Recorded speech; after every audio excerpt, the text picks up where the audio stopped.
Billionaire's Instant Bride, Part 76. Umalingaw-ngaw ang malakas na sigaw ni Christine na siyang bumasag sa katahimikan ng buong mansyon. Madaling araw pa lang, ni hindi pa sumisilip ang liwanag mula sa papasikat na araw, pero gising na ang diwa niya dahil sa labis-labis na sakit na nararamdaman. Hindi niya maipaliwanag ang sakit at kirot na nararamdaman niya sa kanyang tiyan. Parang tinutusok-tusok na ewan. Haan? Natatarantang sambit ni Uriel bago tumabilis na bumangon. Baka sa mukha niya ang labis na pag-alala matapos magising sa hiyaw ng asawa. What's wrong? Tanong niya rito. Tanging pagniwi lang ang naisagot ni Christine habang hawak-hawak ang tiyan niya. Mabilis siyang napakapit sa braso ni Uriel at halos bumaon ang kuko niya. Ang sakit ng tiyan ko. Halos pabulong niyang sambit. Shit!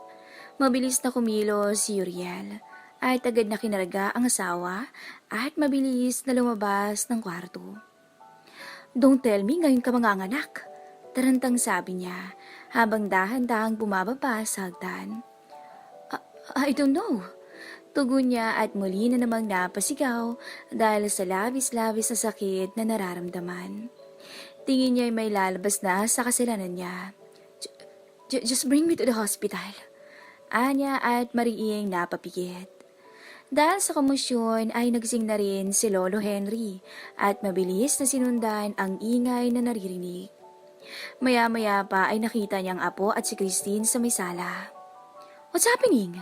Tanong niya. Pero nang marinig niya ang hiyaw ni Christine, ay alam niya na agad na malapit na tong mga anak. Agad niyang kinuha ang cellphone at tinawagan ng ospital na pagmamayari ng kaibigan at sinabing maghanda sa pagdating nila. Lolo, make Mang Lando up right now. Utos sa kanya ng apo. I'll bring her in the car. Bilisan mo. Nahawa na rin siya sa pagkataranta ng apo, kaya dali-dali niyang pinuntahan ang quarter ng driver nila. Mabuti na lang at nagising na rin to dahil sa napakalakas na hiyaw ni Christine.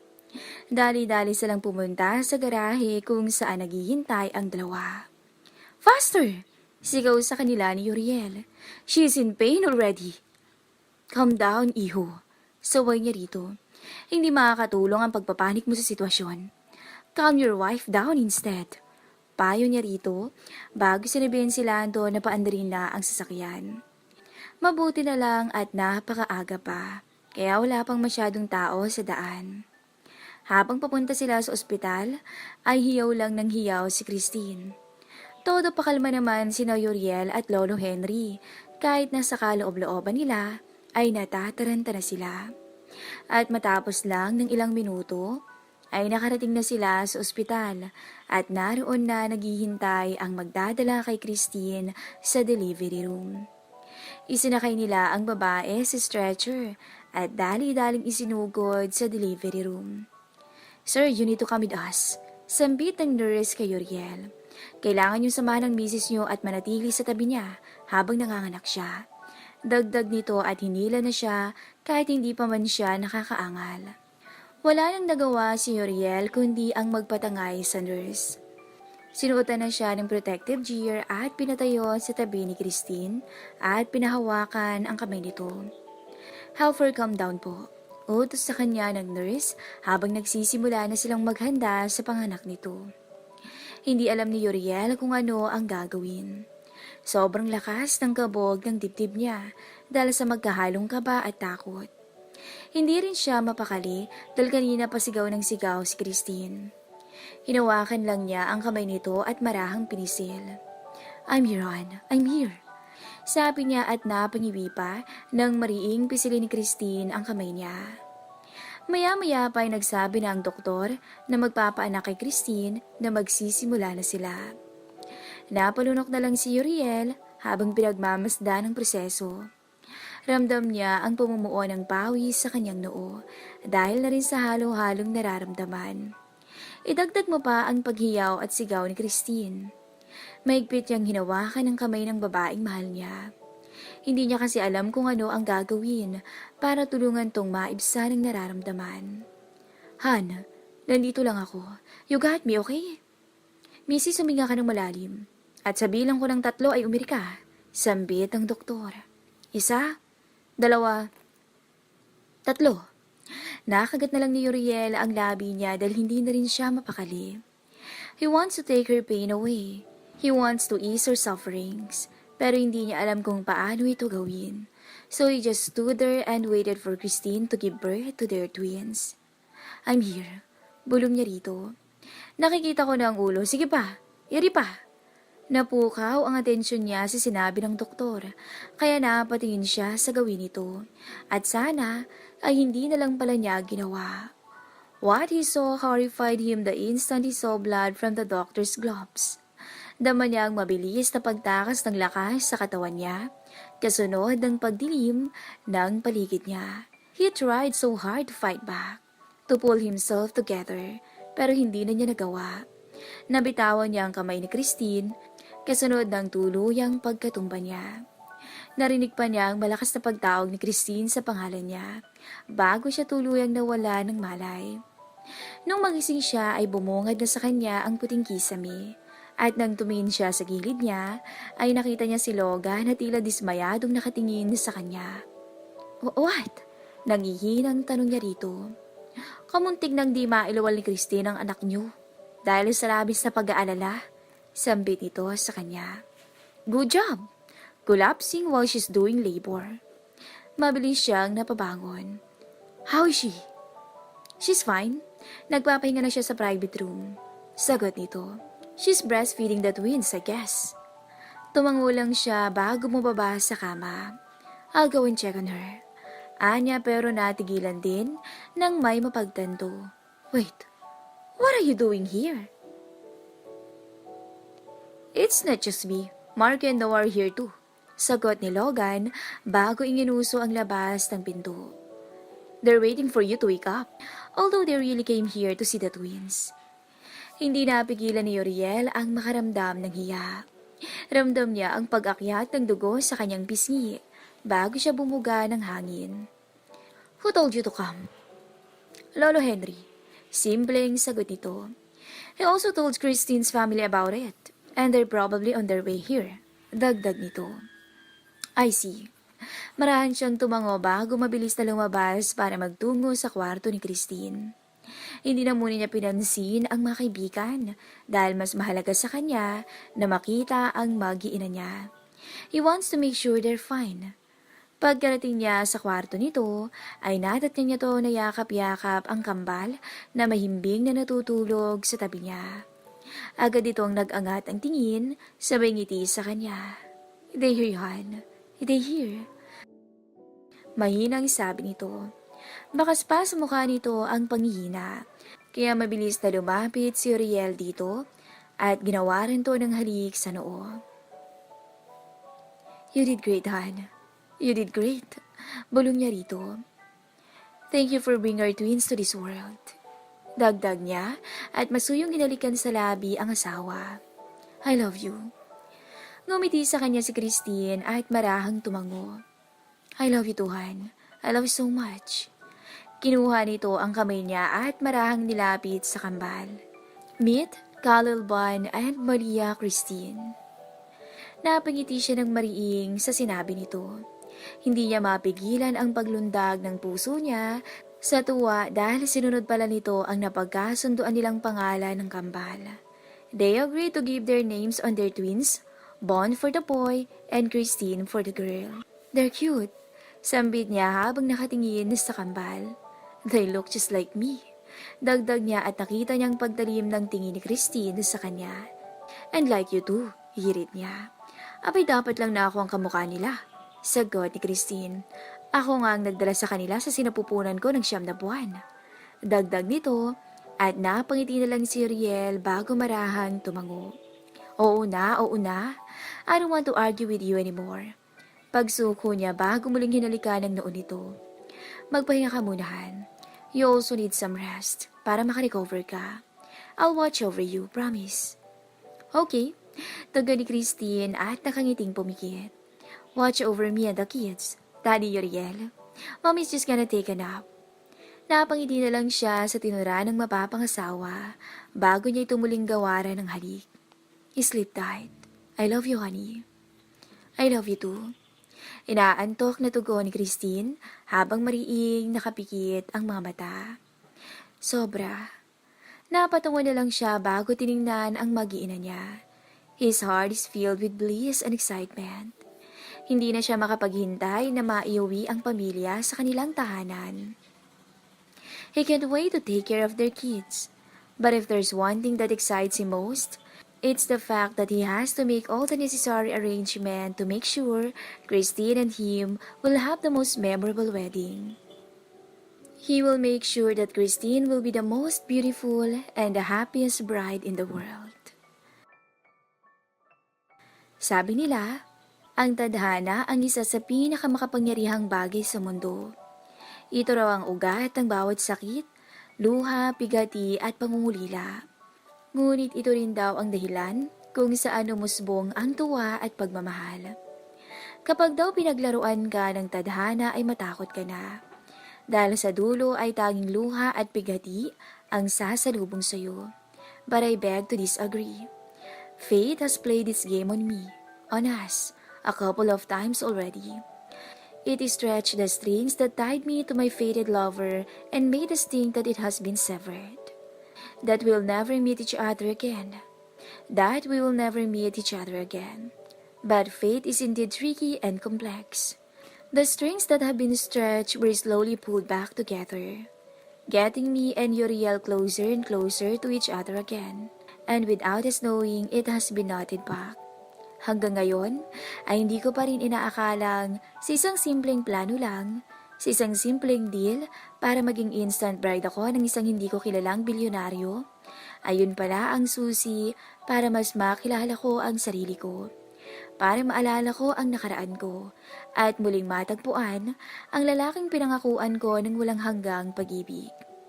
I still couldn't believe how there were people that pulled the string behind just to get me and Uriel cross paths again. Ang ganda mo, nak. Puri sa akin ni Mama habang pinagmamasdan ako. Hawak-hawak niya ang kaliwang braso ko. Para kang isang prinsesa. Manang-mana ka sa akin. Dagdag nito at bumungis-ngis. Sinabi mo pa. Sigunda naman ni Papa na hawakan ka ng braso ko. Swerte si Tisoy sa'yo. At ikaw ang mapapangasawa niya. Hirit pa nito kaya napangiti na lang ako. Hindi ko magawang makapagsalita dahil nag-uumapaw ang kasiyahang nararamdaman ko. Walang pagsidla ng tuwa at kasabikan ko. It's been 5 months since I gave birth to our cute and wonderful twins, and I didn't know that during those times, Uriel was already planning for our wedding. He made all the arrangement behind my back, and even had my parents and Lolo Henry help him without me knowing. Mas nabigla na lang siyang nag-propose sa akin 2 months ago. And now, I am about to marry him. I could still remember how shocked and happy I was when he knelt in front of me. Pakiramdam ko talaga ng mga panahong yun, ay ako ang pinakamasayang babae sa mundo. I even cried out of bliss as he puts the ring on my finger. That was one of the happiest days of my life. And now, another happiest is about to happen. Sumenyos na sa amin ang organizer ng wedding, kaya naghanda na kami. At ilang sandali lang, ay bumukas na ang malaking pinto ng simbahan. Kasunod ang pagsalubong sa amin ng matamis at malamyos na tugtog mula sa piano at violin. Bumunga din sa akin ang mga dekorasyon na gawa sa puting rosas at bulaklak na may malaking parte sa pagmamahal namin ni Uriel. Sobrang saya ko na isinari niya ang detaling yon sa preparasyon ng kasal namin. Kitang-kita ko kung paano tumingin sa akin ang mga bisita. Kung paano silang ngumiti habang pinagmamasdan akong maglakad sa mahabang pasilyo na puno ng puting rosas. Pero kung may isang tao man ang pansin kong labis na tumititig sa akin, ayun ay walang iba kundi si Uriel. His eyes were just glued on me. Nasa kanya lang din ang focus ko. Hindi ko mapigilang mapangiti habang palapit ang palapit sa kanya. Ito na talaga ang araw na pinakahihintay mo, nak. Bulong sa akin ni Mama na medyo garal-gal ang boses. Ayoko siyang tingnan dahil alam kong umiiyak na siya. Si Papa na lang sana ang titingnan ko, pero mabilis din akong nag-iwas ng tingin nang makita ko siyang tahimik lang na lumuluha habang nakatingin sa unahan. Nang makalapit na kami kay Uriel ay sinalubong niya ako ng matamis niyang ngiti. Maging ang katabi niyang si Logan ay matamis na nakangiti sa akin. "You're gorgeous, son. Sobrang ganda mo." Sambit niya sa akin. "Ingatan mo ang anak ko, Tisoy. Malilintikan ka talaga sa akin." Pagbabanta ni Papa. "Basta tandaan mo lang yung lagi namin pakiusap sa'yo." Segunda naman ni Mama. "Kung sasaktan mo lang si Christine, ibalik mo na lang siya sa amin ng maayos." "Tatandaan ko po yan lahat, Mama." "Papa." Nakangiting sagot niya sa mga magulang ko bago niya kunin ang kamay ko at dinala ako sa altar. Humarap sa amin ang pari at matamis na ngumiti. Nagsimula na ang seremonya. At sa paglipas ng oras, ay ramdam ko ang unti-unting pamimilog ng mga luha sa aking mga mata na labis kong pinipigilan na wag gumulong sa pisngi ko. Ayokong umiyak. Ayoko. Gusto kong nakangiti lang ako habang kinakasal sa kanya. Pero hindi ko talaga mapigilan. Lalo na nang dumating na sa pinakahihintay kong parte, ang exchange of vows. Napag-usapan namin na gawing personal ang vows namin. Ako ang humiling noon sa kanya dahil gusto kong maging personal ang mensahe namin sa isa't isa dahil mas mararamdaman ko to. Tumayo na kami at humarap sa isa't isa. Marahang inabot ni Uriel ang kamay ko at maingat na pinisil. "I, Uriel Bon Moliere, take you Christine Sandoval as my other half. I vow to keep and protect your heart from any pain and suffering and promises to only give you happiness and pure love." Anya at ngumiti sa akin ng pagkatamis-tamis. His expressive eyes stared at me with love and affection. He gently squeezed my hand and gave me his brightest smile once again. "Promise to be the pillar of our family, the very foundation to protect it and keep it from falling apart. I promise to give you a family with pure love, peace, laughter, patience, understanding, and respect. I will be your shield against any harm, may it be storms and quakes.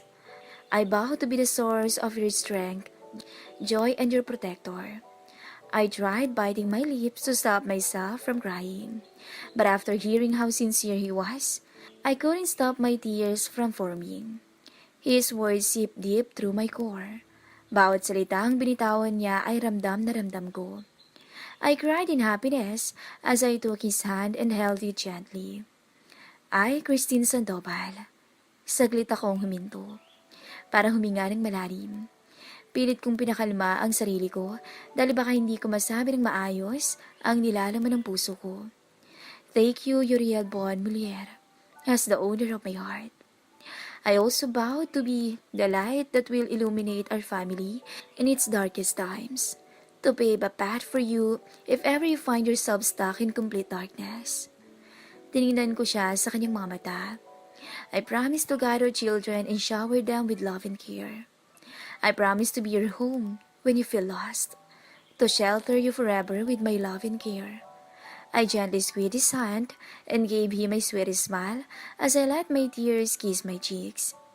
"I will be your rest whenever you get tired, and I will forever be yours to keep." Pagkatapos naming sabihin ang vows namin ay binigay na ng pari ang mga singsing namin. "Han, wear this ring as a symbol of my everlasting love and commitment, and a seal to all of my promises." Sambit ni Uriel bago tinapat ang singsing sa palasingsingan ko. "With this ring, I devote my life, my everything to you." Hindi ko na napigilang mapangiti. Ramdam ko ang init na bumabalot sa puso ko. Marahan akong tumango sa kanya. At nang maisuot niya sa akin ang singsing, ay kamay naman niya ang hinawakan ko. "Han, I give you this ring as a symbol or my never-ending love for you and for our kids. So take this ring as you accept me in your life." Nang maisuot ko ang singsing sa kamay niya, ay nagkatinginan kaming dalawa at matamis na ngumiti sa isa't isa habang hinihintay namin ang mga katagang magtutuldok sa selebrasyong to. Uriel and Christine, through their sweet and sincere words today, have joined together in a holy wedlock. Panimula ng pari. Because they have exchanged their vows before God and His witness, have pledged their commitment each to the other, and have declared the same by joining hands and by exchanging rings, I now pronounce them as husband and wife. Humarap ang pari kay Uriel, at matamis na ngumiti. You may now kiss your bride. Matamis kaming ngumiti ni Uriel sa isa't isa. He gently pulled the veil and put it behind me. He then gently cupped my face with his hand and gave me his sweetest smile. Pagkatapos ay dahan-dahan siyang lumapit sa akin at pinagdikit na ang aming mga labi. Napapikit na rin ako at dinama ang malambot niyang labi sa labi ko. He then gently cupped my face with his hands and gave me his sweetest smile. Pagkatapos ay dahan-dahan siyang lumapit sa akin at pinagdikit na ang aming mga labi. Napapikit na rin ako at dinama ang malambot niyang labi sa labi ko. I love you, Mrs. ko. Bulong niya sa akin na maghiwalay ang mga labi namin. Napangiti ako sa sinabi niya at marahang tumango. I love you too, Mr. ko. Sagot ko at ako naman ang humalik sa kanya. Sa muling paglalapad ng mga labi namin, ay hindi ko mapigilang balikan ang mga nangyari sa amin. At napangiti na lang ako sa naisip. Who would have thought that from being the billionaire's instant bride, I would really become his wife?